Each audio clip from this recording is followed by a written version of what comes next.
ദൈവം ഒരിക്കലും പ്രോബ്ലംസ് ഉണ്ടാക്കിയിട്ടില്ലെന്നാണ് എൻ്റെ വിശ്വാസം, അല്ലെങ്കിൽ പ്രോബ്ലംസ് അനുവദിച്ചിട്ടില്ലെന്നുള്ളതാണ്. എല്ലായിടത്തും കർത്താവ് ഒരു സൊല്യൂഷൻ ഉണ്ടാക്കിയിട്ടുണ്ട്. ദൈവം ഒരിക്കലും സിംഹത്തിൻ്റെ കുഴിയിൽ വീഴ്ത്താതെ അത്ഭുതങ്ങളെ ചെയ്യുന്നവനല്ല. സിംഹത്തിൻ്റെ കുഴിയുടെ നടുവിൽ സിംഹത്തിൻ്റെ വായ അടച്ച് പ്രവർത്തിക്കുന്നവനാണ്. ദൈവം ഒരിക്കലും ഇസഹാക്കിനെ യാഗം കഴിക്കാൻ ആവശ്യപ്പെടാതെ മോറിയായിൽ എത്താതെ അതിനു മുമ്പ് താഴ്വരെ വെച്ച് വീട്ടിൽ നിന്ന് വിറകെട്ടുമായിട്ട് ഇറങ്ങുമ്പോഴേ ഇടപെടുന്ന ദൈവമല്ല.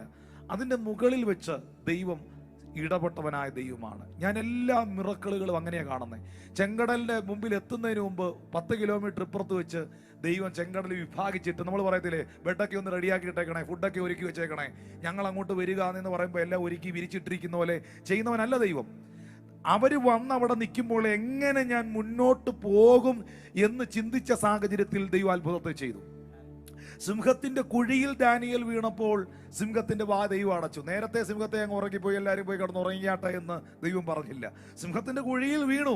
അങ്ങനെ ഒരു സാഹചര്യം ദൈവം ഉണ്ടാക്കി.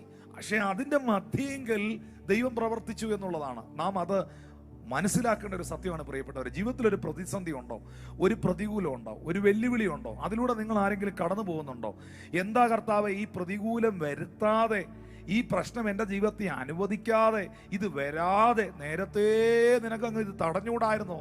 ഒരിക്കലും തടയില്ല. ആ പ്രശ്നങ്ങളുടെ നടുവിൽ ദൈവം തെളിയിക്കും ദൈവം സർവശക്തനാണെന്ന്. ആ പ്രതിസന്ധിയുടെ നടുവിൽ ദൈവം തെളിയിക്കും നിന്റെ ദൈവം പ്രവർത്തിക്കുന്ന ദൈവമാണെന്ന്. ആ പ്രതികൂലത്തിന്റെ മധ്യേ ദൈവം പ്രൂവ് ചെയ്യും ഈ ദൈവം അത്യത്ഭുതകരമായ പ്രകൃതിയാതീതമായ അത്ഭുതങ്ങളെ പ്രവർത്തിക്കുന്നവനായ ദൈവമാണെന്ന്. എവിടെ ഒരു പ്രോബ്ലം, ഏതെല്ലാം മേഖലകളിൽ ഒരു പ്രശ്നമുണ്ടോ അവിടെ ഒരു സൊല്യൂഷൻ ദൈവം സെറ്റ് ചെയ്തിട്ടുണ്ട് ഉറപ്പായിട്ടും. നമുക്കറിയാം, ഈ ശിംശോൻ എന്ന് പറയുന്ന മനുഷ്യനെ ഫെലിസ്ത്യർ പിടിച്ചു കെട്ടി. ഫെലിസ്ത്യർ തന്നെ പിടിച്ചു കെട്ടിയ സമയത്ത് ആ ശിംശോന്റെ മുൻപിൽ അവർ യുദ്ധത്തിനായി വരുമ്പോൾ ഒരു കഴുതയുടെ പച്ച താടിയല് ദൈവം സെറ്റ് ചെയ്ത് വെച്ചിരുന്നു. വാസ്തവത്തിൽ ആ കഴുതയുടെ പച്ച താടിയൽ എടുത്താണ് ശിംശോൻ ഇവരെ മുഴുവൻ തകർത്തത്. ഇവരെ തകർക്കാനുള്ളതായ അവര് പുതിയ കയറുകൊണ്ട് കെട്ടിയപ്പോൾ, ശിംശോനെ പുതിയ കയറുകൊണ്ട് പിടിച്ചു കെട്ടിയപ്പോൾ, സ്വർഗത്തിലെ ദൈവം അവരൊരു ഫ്രഷ് ആയിട്ടുള്ള, എന്ന് വെച്ചാൽ പുതുതായിട്ടുള്ള ഒരു കയറുകൊണ്ട് അവനെ കെട്ടി. മറുഭാഗത്ത് പഴക്കമില്ലാത്ത ഒരു കഴുതയുടെ പച്ച താടിയല്, 2-3 ദിവസത്തിന് മുൻപുള്ള ഒരു പച്ച താടിയല് ദൈവം അവിടെ സെറ്റ് ചെയ്തിട്ടിരുന്നു അവരെ തകർത്ത് കളയാൻ. മാറായുടെ മുൻപിലെത്തി. മാറയെ മധുരമാക്കാൻ ദൈവം അവിടെ ഒരു വൃക്ഷത്തെ വളർത്തിക്കൊണ്ട് വന്നിരുന്നു. അങ്ങനൊരു വൃക്ഷം അവിടെ ഉണ്ടായിരുന്നു. ഇവിടെ എലീശയുടെ കാലഘട്ടത്തിൽ അവൻ്റെ കോടാലി വെള്ളത്തിൽ പോയപ്പോൾ അത് പൊക്കിയെടുക്കാൻ അതേ യോർദാന്റെ കരയിൽ ഒരു മരം നിപ്പുണ്ടായിരുന്നു. ആ മരത്തിൻ്റെ കൊമ്പ് വെട്ടി വെള്ളത്തിലിട്ടപ്പോഴാണ് ഈ കോടാലി പൊങ്ങി വന്നത്. എവിടെ ഞാനൊരു പ്രോബ്ലത്തെ കാണുന്നോ അതിൻ്റെ കരയ്ക്ക് ദൈവം ഒരു സൊല്യൂഷനും വെച്ചിട്ടുണ്ട്. സൊല്യൂഷനാണ് സത്യം പറയാം. മാറ മധുരമായ പശ്ചാത്തലം നമ്മൾ വായിക്കുന്നില്ലേ പ്രിയപ്പെട്ടവരെ? ഈ മാറ മധുരമായത് എങ്ങനെയാ? ഒരു വൃക്ഷത്തിന്റെ കൊമ്പ് വെട്ടി മോശ വെള്ളത്തിൽ ഇട്ടപ്പോഴല്ലേ അത് മധുരമായത്. പെട്ടെന്നൊരു വൃക്ഷം ഉണ്ടാകില്ല, അറിയാവോ? പെട്ടെന്നൊന്നും ഒരു വൃക്ഷം ഉണ്ടാകില്ല. വർഷങ്ങളെടുക്കും ഒരു മരുഭൂമിയിലൊക്കെ ഒരു ചെടി വൃക്ഷമായി തീരാൻ. അങ്ങനെയാണെങ്കിൽ ഇവരിവിടെ വരുമെന്നും ഈ ജനം ഇവിടെ എത്തുമെന്നും, മരുഭൂമിയിൽ അങ്ങനെ വൃക്ഷങ്ങളും ഇല്ല, അത് മനസ്സിലാക്കണം. മരുഭൂമിയിൽ വൃക്ഷങ്ങൾ കാണാൻ പോലും കിട്ടുകയില്ല. പക്ഷെ അവിടെ ഒരു വൃക്ഷത്തെ, ഒരു സൊല്യൂഷൻ ദൈവം വർഷങ്ങൾക്ക് മുൻപേ വളർത്തിക്കൊണ്ട് വന്നു. വെളിപ്പെടുവാൻ പോകുന്ന ഒരു പ്രശ്നത്തെ മുൻപിൽ കണ്ട ദൈവം അവിടെ ഒരു സൊല്യൂഷൻ നേരത്തെ സെറ്റ് ചെയ്തുകൊണ്ട് വന്നു. അതുകൊണ്ടാണ് ആ വൃക്ഷത്തിന്റെ കൊമ്പ് വെട്ടി ആ വെള്ളത്തിലിടാൻ കഴിഞ്ഞത്. വേദപണ്ഡിതാക്കൾ പറയുന്നതും നിഴലായി നിൽക്കുന്ന സത്യങ്ങളിലും ആ വൃക്ഷക്കൊമ്പ് ക്രിസ്തുവായിരുന്നു എന്ന് പ്രസംഗിക്കപ്പെടുന്നു. ഞാനത് വിശ്വസിക്കുന്നു. അതെ, ഏത് മനുഷ്യന്റെയും ജീവിതത്തിന്റെ മാറയെ, കയ്പിനെ മധുരമാക്കുവാൻ മരക്കുരിശിൽ എൻ്റെ കർത്താവ് യാഗമായി, ആ വൃക്ഷക്കൊമ്പിൽ എൻ്റെ കർത്താവ് യാഗമായി എന്ന് ഞാൻ പൂർണ്ണമായും വിശ്വസിക്കുന്നു. പ്രിയപ്പെട്ടവരെ, എവിടെ ഒരു പ്രോബ്ലം ഉണ്ടോ അവിടെ ദൈവം ഒരു സൊല്യൂഷൻ കൊണ്ടുവന്നിട്ടുണ്ട്. കാനാവിലെ കല്യാണ വീട്ടിൽ വീഞ്ഞു തീർന്നു പോയി. അവിടെ ദൈവം പച്ചവെള്ളത്തിൽ കിണറ്റിൽ കിടന്ന അതേ വീടിന്റെ മുൻപിലുള്ള കിണറ്റിലെ വെള്ളത്തിൽ നിന്ന് സ്വർഗത്തിലെ ദൈവം ഒരു സൊല്യൂഷൻ കൊണ്ടുവന്നു. ജനം വിശക്കുന്നു, അവർ പട്ടിണിയായിരിക്കുന്നു, വനത്തിലിരിക്കുന്നു. അവിടെ ദൈവം ആ കാട്ടിനകത്ത്, ആ കൂട്ടായ്മയിൽ, ആ യോഗത്തിൽ വന്ന ഒരു ചെറുപ്പക്കാരന്റെ കയ്യിൽ 5 അപ്പവും 2 മീനും ദൈവം വെച്ചിരുന്നു. എവിടെ ഒരു പ്രോബ്ലം ഉണ്ടായിട്ടുണ്ടോ അവിടെ ദൈവം ഒരു സൊല്യൂഷനും അതിന് സെറ്റ് ചെയ്തിട്ടുണ്ട്. ഏതെങ്കിലും പ്രതിസന്ധിയിലൂടെ നിങ്ങൾ കടന്നു പോകുന്നെങ്കിൽ, ഏതെങ്കിലും ഒരു വിഷയത്തിന്റെ മുഖത്താണ് നിങ്ങൾ എന്നെ കേൾക്കുന്നെങ്കിൽ, നിങ്ങളുടെ ശ്വാസത്തിന് തൊട്ടു മുൻപിൽ, നിങ്ങളുടെ തൊട്ടരികിൽ, നിങ്ങളുടെ തൊട്ടടുത്ത് കൈയെത്തുന്ന ദൂരത്ത് നിന്റെ ആ പ്രശ്നത്തിന്റെ പരിഹാരവും ദൈവം വെച്ചിട്ടുണ്ട്. ഈ സാംസനെ കുറിച്ച്, ശിംശോനെ കുറിച്ച് ന്യായാധിപന്മാരുടെ പുസ്തകം 15-ാം അധ്യായത്തിന്റെ 12 മുതൽ 16 വരെയുള്ള വാക്യങ്ങൾ ഒന്ന് വായിച്ച്, എനിക്ക് ആ ഭാഗത്തിൽ നിന്ന് ആരോടോ കർത്താവിനൊരു സന്ദേശം എന്ന് അറിയിക്കാനുണ്ട്. ആ ഭാഗം ഒന്ന് വായിക്കാമോ? അവർ അവനോട്, ഫെലിസ്ത്യരുടെ കയ്യിൽ ഏൽപ്പിക്കേണ്ടതിന് നിന്നെ പിടിച്ചു കെട്ടുവാൻ ഞങ്ങൾ വന്നിരിക്കുന്നു എന്ന് പറഞ്ഞു. ശിംശോൻ അവരോട്, നിങ്ങൾ തന്നെ എന്നെ കൊല്ലുകയില്ല എന്ന് എന്നോട് സത്യം ചെയ്യുവീൻ എന്ന് പറഞ്ഞു. അവർ അവനോട്, ഇല്ല, ഞങ്ങൾ നിന്നെ കൊല്ലുകയില്ല, നിന്നെ പിടിച്ചു കെട്ടി അവരുടെ കയ്യിൽ ഏൽപ്പിക്കുകയുള്ളൂ എന്ന് പറഞ്ഞു.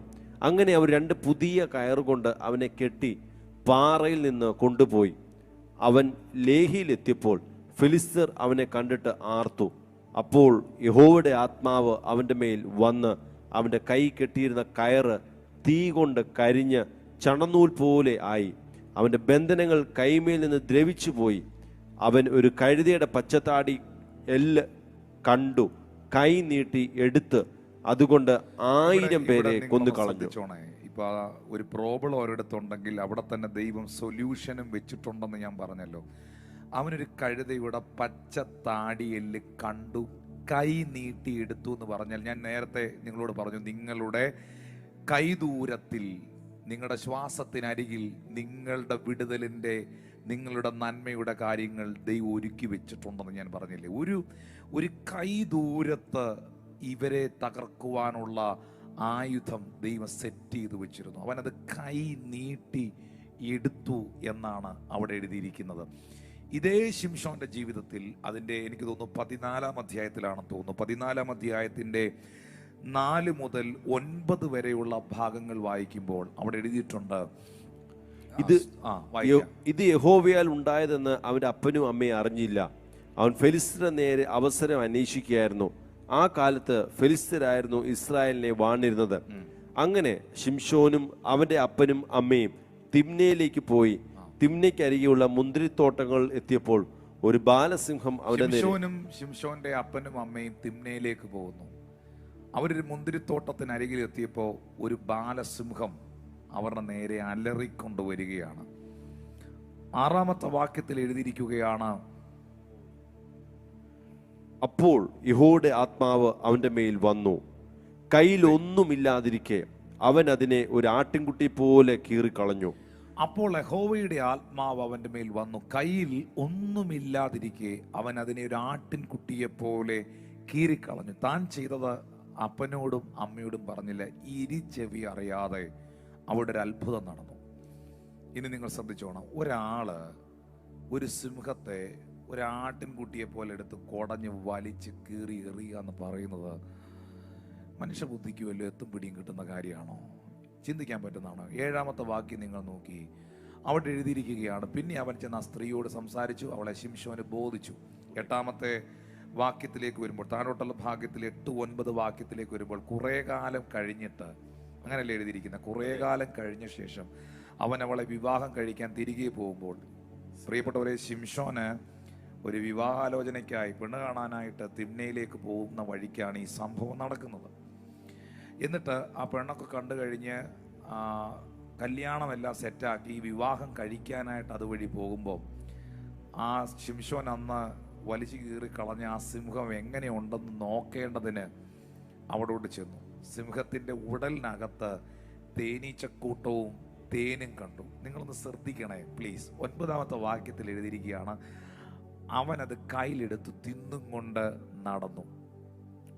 കഴിഞ്ഞ ചില മാസങ്ങൾക്ക് മുൻപ് ശിംശോനെ കടിച്ചു കീറി കൊല്ലാൻ, തീർത്ത് കളയാൻ വന്ന ഈ സിംഹത്തെ ശിംശോൻ ദൈവത്തിൻ്റെ ആത്മാവിൻ്റെ ശക്തിയാൽ തകർത്തു. അത് മാത്രമല്ല, കുറേ മാസങ്ങൾ കഴിഞ്ഞപ്പോൾ അതേ സിംഹത്തിൻ്റെ അസ്ഥിപഞ്ജനങ്ങൾക്കിടയിൽ തേനീച്ചകൾ ആ കാട്ടിൽ കൂടുവെച്ച് കിടന്നതിനകത്തുനിന്ന് തേനെടുത്ത് ശിംശോൻ കഴിച്ചുകൊണ്ട് പോകുന്നു.